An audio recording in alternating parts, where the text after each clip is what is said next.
Bueno, continuamos con el Tribunal de la Tarde y ahora vamos a conversar. Estamos en el segmento Derechos del Consumidor y nos acompaña, como siempre, nuestro gran amigo Jesús Pérez Marmolejos, abogado especialista en derechos al consumidor. Y el tema de hoy es los métodos de resolución alternativa de conflictos. Pérez, ¿cómo me le va, querido amigo? Hola, buenas tardes a todos. Siempre agradecido de Dios primero y de ustedes de darnos la oportunidad de compartir estos temas para toda la teleaudiencia del mundo y de la República Dominicana especialmente. Hermano, ¿cómo entender eso de métodos alternativos para resolución de conflictos? Cualquiera pudiera pensar que un método alternativo es darle un palo al pana que te robó algo. No, porque sería un método alternativo a la justicia. Pero nada, no lo dice a manera de chanza, pero nos gustaría que nos explicaras de qué se trata esto. Sí, fíjese, los métodos alternativos de conflictos son procedimientos, vías por las cuales las personas, que pueden ser tanto comerciantes como consumidores, pueden transar sus diferencias utilizando terceros para estos fines. Nosotros en la República Dominicana estamos viviendo todavía lo que son los efectos del COVID-19. Por consiguiente, la justicia dominicana no está 100%. Entonces, eso no quita de que las personas requieran el acceso a la justicia. Ahora bien, ya que la justicia no está 100%, pues tenemos estos métodos, como por ejemplo, el principal sería, y el más conocido, es el arbitraje. El arbitraje, que lo tenemos en varias instituciones. Nosotros tenemos arbitraje en lo que es la Cámara de Comercio y Producción de Santo Domingo. Tenemos una especie de arbitraje también, los cuerpos colegiados del Instituto Dominicano de Telecomunicaciones. Tenemos una especie de arbitraje también en lo que es la Superintendencia de Seguros. Asimismo, aparte del arbitraje, otro método alternativo es la conciliación, que ya hemos hablado mucho, la conciliación en pro consumidor, por ejemplo, la conciliación ante los juzgados de trabajo, la conciliación ante la Superintendencia de Seguros, y otro método de alternativo de conflicto es la mediación. Igualmente tenemos instituciones que trabajan en la mediación, la Dirección de Información y Defensa de los Afiliados de la Superintendencia de Salud, la DIDA, es un ente de mediación. También Proconsumidor tiene una mediación familiar para aquellas personas que tienen dificultades financieras, que tienen deudas y puedan mediar esa deuda con sus pares, sus acreedores. Asimismo, el Poder Judicial tiene un centro de mediación familiar. Usted puede conocer allí casos gratuitamente. Aquí hay casos que son gratuitos y otros que requieren pago a honorarios y tasas, pero el Poder Judicial tiene un centro que se llama Centro de Mediación Familiar, que está ubicado en Gascue, y hay otras dependencias en las distintas provincias, donde usted puede conocer gratuitamente, señores, lo que es una partición de bienes, una pensión alimentaria, litigio entre condominios, entre vecinos, linderos, algún cobro de peso, un desalojo. Es decir, eso aparte de que, y concluyo con el último recurso, es la negociación. Señores, estamos en un tiempo para dejar las diferencias. Estamos en un tiempo de concordia. Ya es un tiempo de buscar una salida con la filosofía win-win. Es ganar, ganar. ¿Por qué? Porque usted pierde más ir a la justicia. Ya estamos viviendo otro tiempo y se requiere que los conflictos pues sean resueltos de manera ágil e incluso de manera confidencial. Bueno, hay un tipo de resolución alternativa de conflictos sentimentales que mucha gente le da seguimiento a través de la doctora Ana María Polo, pero no se lleve mucho de eso es más show mediático que otra cosa. Pero mira, quería hacer referencia, Jesús, a propósito del tema, al que tocaste en una primera oportunidad, que es el arbitraje. Sé que quizás muchas de las personas que nos siguen no están familiarizadas con este tipo de solución de conflictos. Si nos puedes ampliar un poco más del mismo y sus características. Sí, fíjese, el arbitraje es muy bueno, incluso hay arbitraje de consumo, Lo que pasa es que el arbitraje de consumo no ha sido puesto en ejecución, a pesar de que hay un reglamento, por falta de presupuesto del Proconsumidor. Pero para los pequeños comerciantes, que también son pequeños, son consumidores, según la Ley de Protección al Consumidor, las empresas, MIPYME, son consumidores también, existe lo que es el arbitraje comercial. En virtud de la Ley 489-08, instituye el arbitraje comercial en la República Dominicana, y este arbitraje puede ser conocido de manera institucional por la Cámara de Comercio y Producción correspondiente. Si su empresa, si su pequeño negocio está aquí en Santo Domingo, pues lo conoce la Cámara de Comercio y Producción de Santo Domingo. Ahí, entonces, usted, ¿cómo accede a ese arbitraje? Usted accede a ese arbitraje mediante lo que es una cláusula arbitral.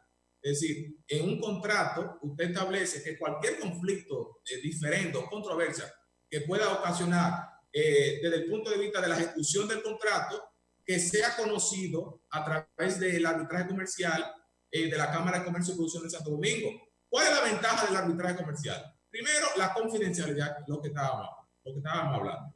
El hecho de que ese caso, ese litigio, se vaya a conocer por una persona privada, porque el arbitraje es una justicia privada, donde sus competidores no tienen que saber que usted está litigando contra tal empresa o tal persona ante los tribunales de la República. Aquí los árbitros firman lo que son acuerdos de confidencialidad, donde no pueden divulgar que se está conociendo, que ellos están conociendo un caso.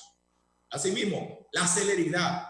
Usted puede conocer un caso, resolverlo en 6 meses, en 9 meses, a diferencia de la justicia ordinaria y peor ahora que estamos en pandemia, que usted no sabe cuándo va a resolver, cuándo va a tener una resolución efectiva. ¿Por qué? Porque el arbitraje, en principio, lo que decide el árbitro es ejecución, es lo que le llamamos laudo arbitral, es una decisión definitiva, mientras que en la justicia ordinaria usted tiene que ir primero a apoderar el tribunal de primera instancia, luego usted puede apelar, la Corte de Apelación, luego la Suprema Corte y posiblemente puede llegar al Tribunal Constitucional. Es decir, que esa es una gran ventaja, la celeridad, la confidencialidad. Otra cosa, usted puede elegir como árbitro un perito, una persona experta en su materia. Si su problema es de construcción, por ejemplo, sus árbitros pueden ser ingenieros,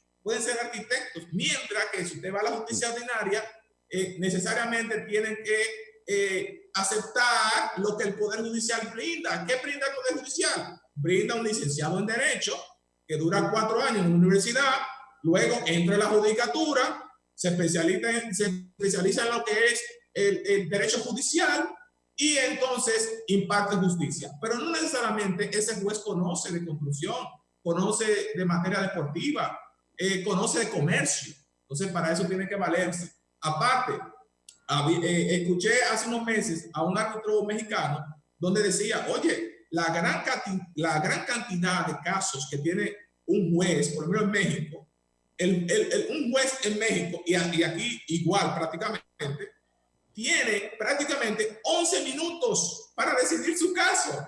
Imagínense que usted le lleve un caso de gran envergadura y donde su juez tiene 11 minutos, mientras que en el arbitraje, método alternativo de conflicto, puede tomarse todo el tiempo, tiene la competencia, es más rápido y es confidencial. Esas son ventajas. Y no solamente el arbitraje, como ya dije, tenemos lo que es la conciliación, es un tercero que tiene una parte activa en el proceso, están las dos partes y puede proponer una solución. El mediador tiene una parte ya pasiva y lo que hace es que facilita la comunicación entre lo que son las partes, tiene un rol pasivo.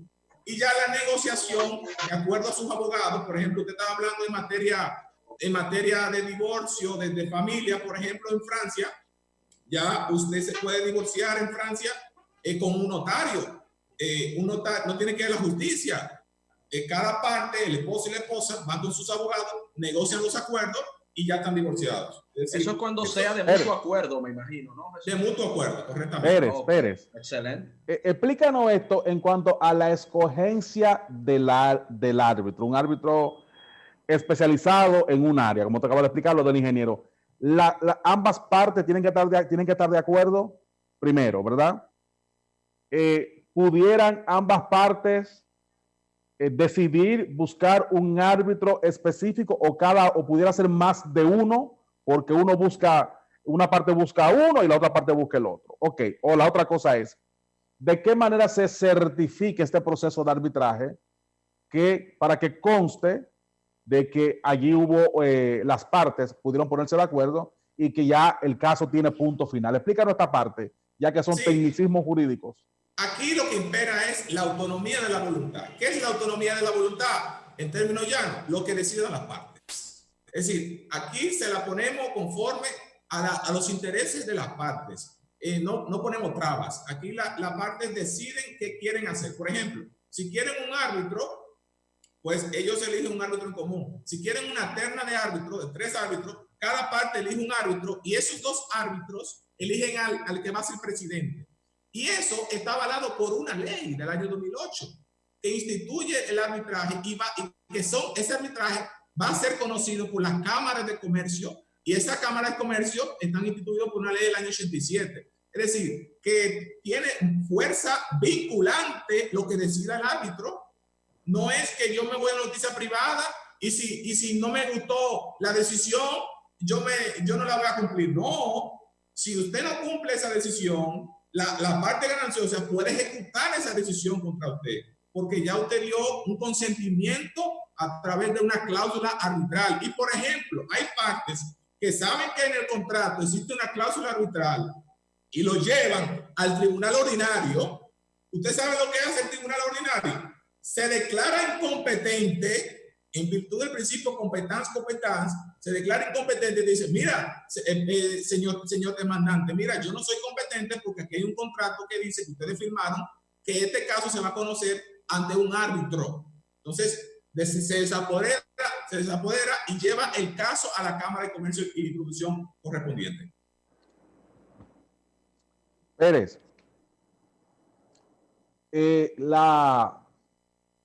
quisiera que nos explicara, es muy frecuente en el país, tiene conocimiento de que se utilice este tipo de árbitro para la resolución de conflictos, o la gente más bien confía en que el problema pudiera resolverse en la justicia. Fíjate, cada día más las personas están acudiendo a lo que son los métodos alternativos de conflictos. Con respecto al arbitraje que establece Indotel, eso es muy recurrente. Incluso es un arbitraje gratuito. El arbitraje también de la Superintendencia de Seguros, cuando usted tiene un problema con su aseguradora, usted pone una reclamación en esa empresa, luego va a una conciliación y luego va a un arbitraje que es una especie de un tribunal ante la Superintendencia de Seguros. Ahora bien, con respecto al arbitraje de la Cámara de Comercio y Producción, cada día más las personas están acudiendo a ese arbitraje, ya que le resuelve un problema en poco tiempo. Ahora bien, ¿cuál es el inconveniente del arbitraje? El inconveniente del arbitraje es que hay un tema de honorarios. Esos árbitros hay que pagarles sus honorarios. Entonces, lo que se recomienda para acudir a un arbitraje es que el caso sea un caso complejo, un caso de envergadura, para que usted tenga una decisión competente, eficaz.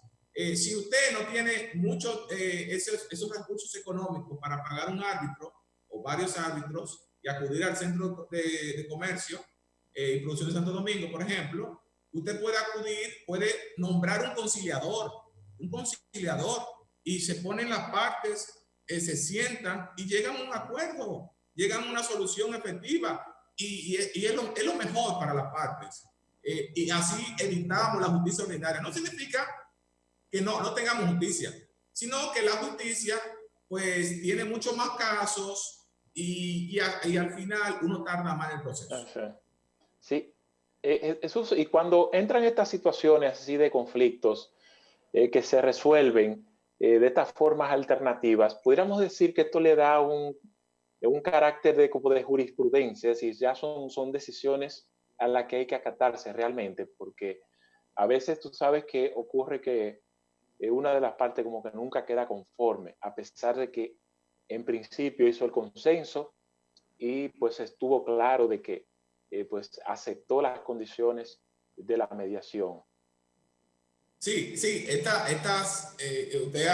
utilizó una denominación jurídica, jurisprudencia, es decir, un conjunto de decisiones judiciales. En este caso, sería un conjunto de decisiones arbitrales correctamente. Si la parte al final no se siente a gusto con la decisión, en principio, y lo hacen mucho aquí para entorpecer el proceso, en principio recurren al tribunal, a la Corte de Apelación y a la justicia pública a anular ese arbitraje, un recurso de anulación, de nulidad de ese arbitraje.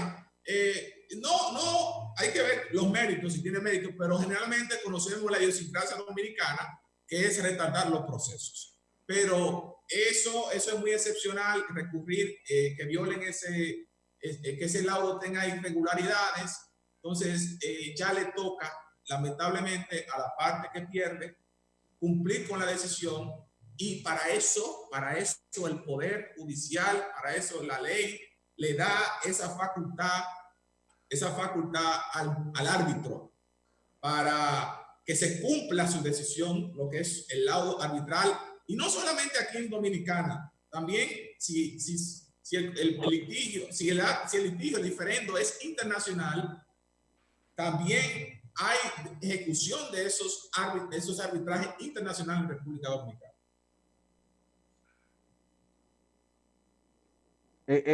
Pérez, explícanos esta parte, mejor esta parte de arbitrajes internacionales. Explícanos esto. Porque sí, entonces... Nosotros, por ejemplo, hemos suscrito varios convenios con empresas como país. Hemos suscrito varios convenios, por ejemplo, lo que son de inversionistas. Y estos inversionistas no vienen a poner su dinero sin tener una garantía de que cualquier conflicto sea resuelto por un árbitro o por una corte internacional de arbitraje. Generalmente la más popular es en Nueva York, en París, en otros países, en donde en caso de que esta entidad, este país, ese estado no cumpla con sus obligaciones, pues puede ser sometido a arbitraje. Nosotros, en República Dominicana, ha sido sometido varias veces a arbitraje y hemos ganado, así como hemos perdido. Bueno, es muy reciente el arbitraje al que fuimos sometidos por la compañía Odebrecht, en donde en ese caso resultamos perdedores, me refiero al Estado Dominicano, pero que creo que puede servir de ejemplo, Jesús, de un tema que ya pudiera parecer más complejo para los amigos y amigas que nos están escuchando.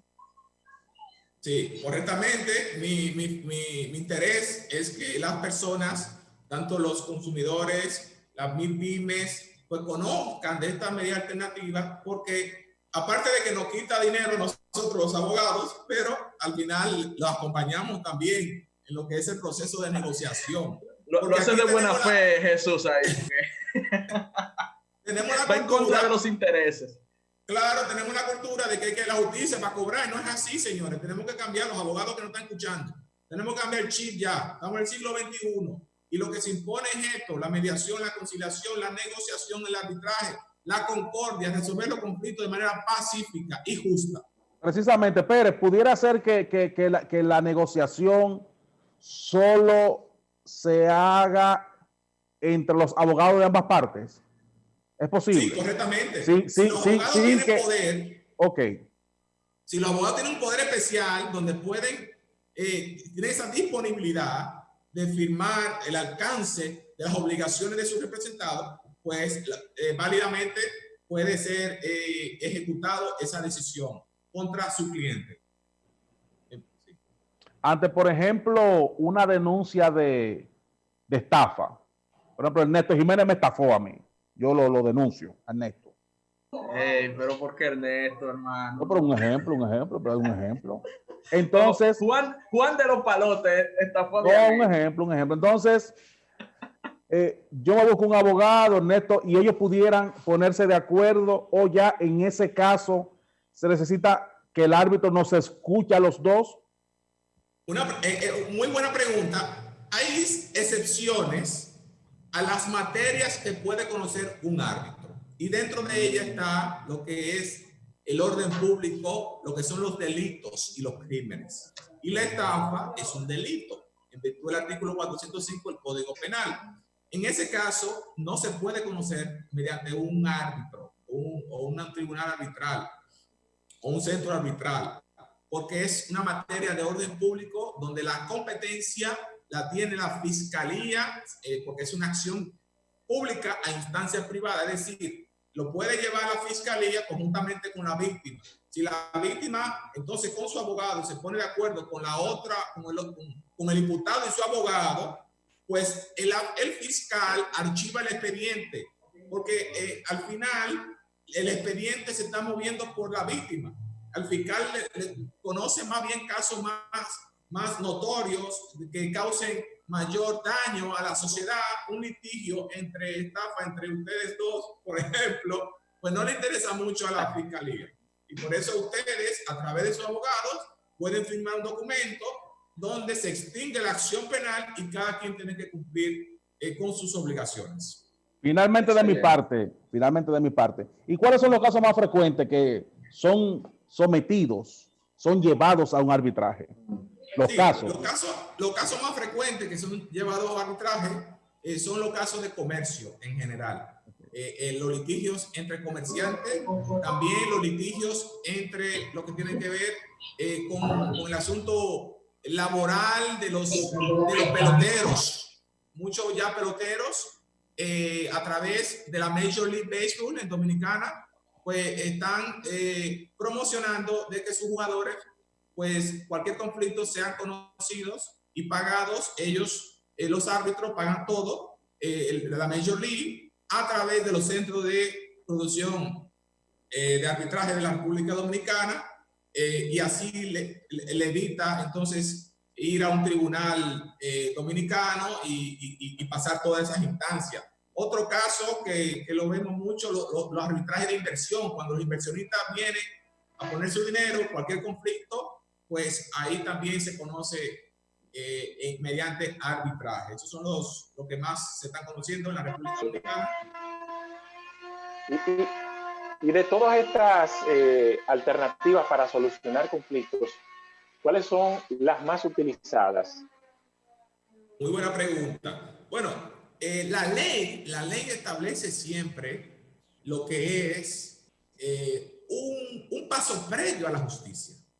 Si usted busca la ley de seguro, si busca la ley de consumo, si busca otras leyes, establece, por ejemplo, la ley laboral, siempre hay una audiencia, una vista de conciliación. Entonces, en ese caso, podría yo decir, en virtud de que la ley lo obliga, el más utilizado forzosamente es la conciliación.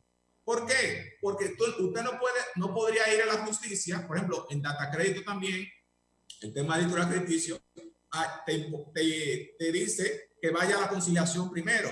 Pero ¿qué dicen los jueces? Los jueces dicen, bueno, si usted la ley impone que uno agote lo que es la conciliación previamente, esa medida es inconstitucional porque me está impidiendo acceder a la justicia. Entonces, la víctima, la persona, puede acudir directamente al juez, a pesar de que la ley establece la conciliación por antonomasia. ¿Alguna pregunta tiene Ernesto o Julio? Solo simplemente agradecerle, como siempre, a Jesús Pérez Marmolejo por pues llevarnos una orientación desde el punto de vista de la protección a los consumidores. Muchísimas gracias, hermano, y feliz fin de semana para ti y tu familia. Muy bien, decir a todos que próximamente vamos a estar también llevando asesoría a los pequeños negocios, a los MIPYMES, que son consumidores también. Muy bien, gracias, Jesús. Muy bien, a ustedes. Nos vamos a un contacto de publicidad para retornar con más, ¿verdad? Nos queda mucho contenido en este Tribunal de la Tarde.